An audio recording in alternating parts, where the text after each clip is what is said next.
अस्सलाम वालेकुम। आज हम चंद एक एंटोनिम्स डिस्कस करेंगे जो कि डिफरेंट कॉम्पिटिटिव एग्ज़ाम्स में पूछे जा सकते हैं।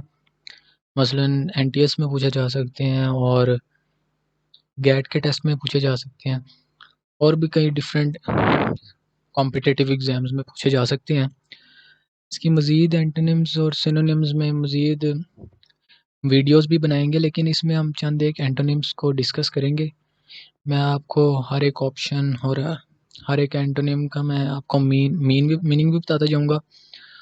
और वीडियो शुरू करने से पहले वीडियो को लाइक कर लें और चैनल को सब्सक्राइब कर लें। तो चलते हैं वीडियो की तरफ।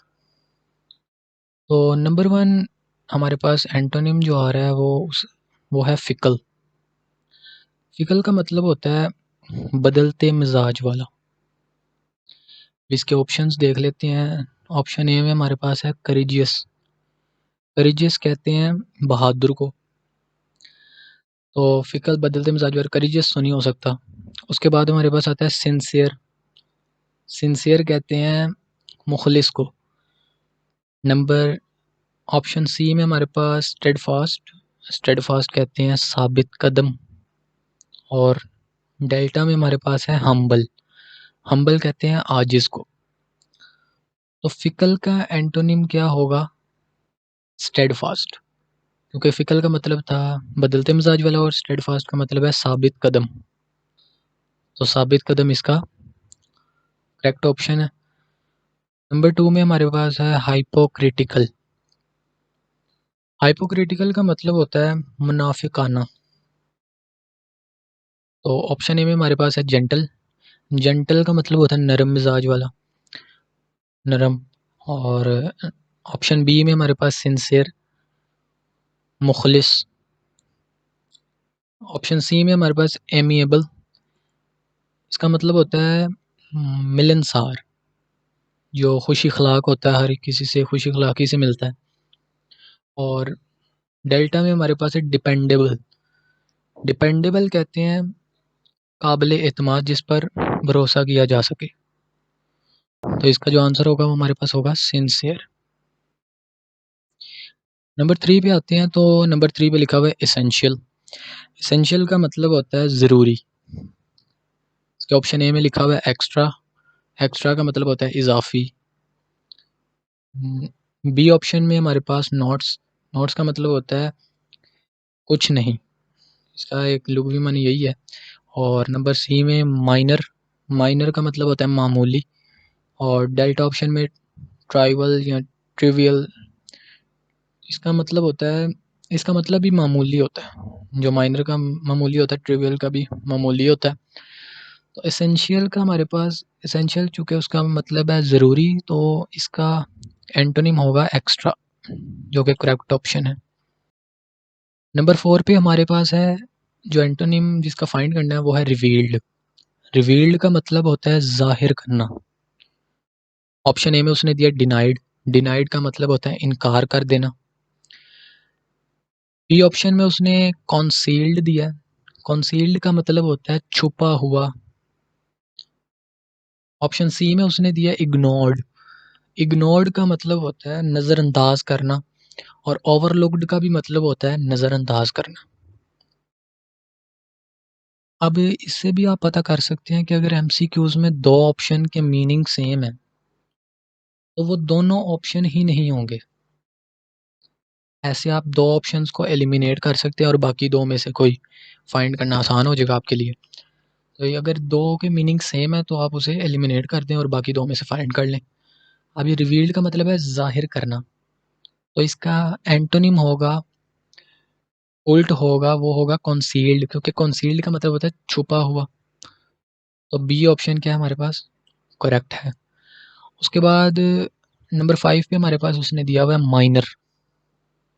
माइनर कहते हैं मामूली को। उसमें ऑप्शन उसने दिया है, ऑप्शन ए में उसने दिया बिग। बिग सबको पता है बड़ा। ऑप्शन बी में उसने दिया मेजर। मेजर पता है कि अहम। ऑप्शन सी में टॉल। टॉल लंबा। ऑप्शन डी में हैवी। हैवी का भी सबको पता है कि भारी कहते हैं। तो इसका माइनर का एंटोनिम होगा मेजर, जो कि नंबर बी में है। उसके बाद नंबर 6 में उसने दिया है स्ट्रिंगेंट। स्ट्रिंगेंट का जो मतलब होता है वो होता है तल्ख, सख्ती, तलखी के मानी में आ जाता है इसका। तो इसके ऑप्शन देखते हैं। ऑप्शन ए में उसने दिया जनरल। जनरल भी सबको पता ही है क्या होता है। आम तौर पर जनरली हम लफ्ज़ इस्तेमाल करते हैं। वेहिमेंट का मतलब होता है शदीद। और ऑप्शन सी में हमारे पास लीनिएंट। लीनिएंट का मतलब होता है नरमी। और नंबर डेल्टा जो है वो मैग्नेनिमस, इसका मतलब होता है बड़ा, ह्यूज। तो स्ट्रिंगेंट का मतलब होता है तलखी। तो इसका ऑप्शन सी हमारे पास करेक्ट होगा, क्योंकि हमने एंटोनिम फाइंड करना है उल्ट। तो लीनिएंट का मतलब होता है सॉफ्ट, तो इसलिए ऑप्शन सी करेक्ट है। उसके बाद नंबर 7 पे चलते हैं। उसमें उसने दिया बी विच।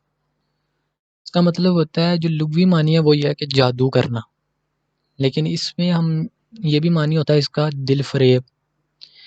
तो ऑप्शन ए में हमारे पास रैप्चर। रैप्चर का मतलब होता है बेखुदी। ऑप्शन बी में हमारे पास है अवेल। अवेल का मतलब होता है फ़ायदा। प्रॉफिट का मतलब भी यही है, मुनाफा, फ़ायदा। तो इसका मतलब हम अवेल और प्रॉफिट को एलिमिनेट कर देंगे, क्योंकि इनके सिमिलर मीनिंग्स हैं दोनों के। ऑप्शन डी में हमारे पास आता है डाइसेंचेंट। इसका मतलब होता है बेचैन, बेचैनी होता है इसका मतलब। तो नंबर 7 का जो राइट ऑप्शन होगा वो डी होगा, डेल्टा, बेचैनी, क्योंकि उसका मतलब दिल फ़रेब है। रैप्चर बेखुदी वो हो नहीं सकता, तो हमारे पास डाइसेंचेंट ही होगा। तो चलते हैं नेक्स्ट एमसीक्यूज़ की तरफ। नंबर 8 पे उसने दिया प्रोडिगल। प्रोडिगल का मतलब होता है हमारे पास फ़ज़ूल खर्च, फ़ज़ूल खर्ची करने वाला। ऑप्शन ए में उसने दिया प्रीफेस। प्रीफेस होता है दिबाचा, ये तो नहीं होगा, साफ पता लग रहा है। ऑप्शन बी में उसने दिया हैस्टी।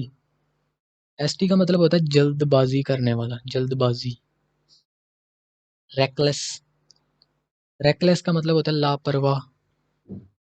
और नंबर डेल्टा ऑप्शन में उसने दिया फ्रूगल। फ्रूगल का मतलब होता है कफ़ायतशार। इसका तो साफ पता चल गया कि प्रोडिगल का मतलब होता है फजूल खर्ची करने वाला, और फ्रूगल ही इसका आंसर होगा। डेल्टा ऑप्शन करेक्ट है। 9th एमसीक्यूज में उसने इननेट दिया। इननेट, इसका मतलब होता है फितरती, कह सकते हैं आप, पैदाइशी। इसके ऑप्शन में उसने ऑप्शन ए में एक्वायर्ड। एक्वायर्ड का मतलब है हासिल करना, हासिल किया, तो ये तो नहीं होगा। इनबोर्न। इनबोर्न का मतलब पैदाइशी है, तो ये तो उसका सिनोनिम हो गया। हमने एंटोनिम फाइंड करना है, इसलिए ये तो एलिमिनेट हो गए दो। इन दोनों में से फाइंड करना है। तो प्लॉट का मतलब भी सबको पता है, प्लॉट।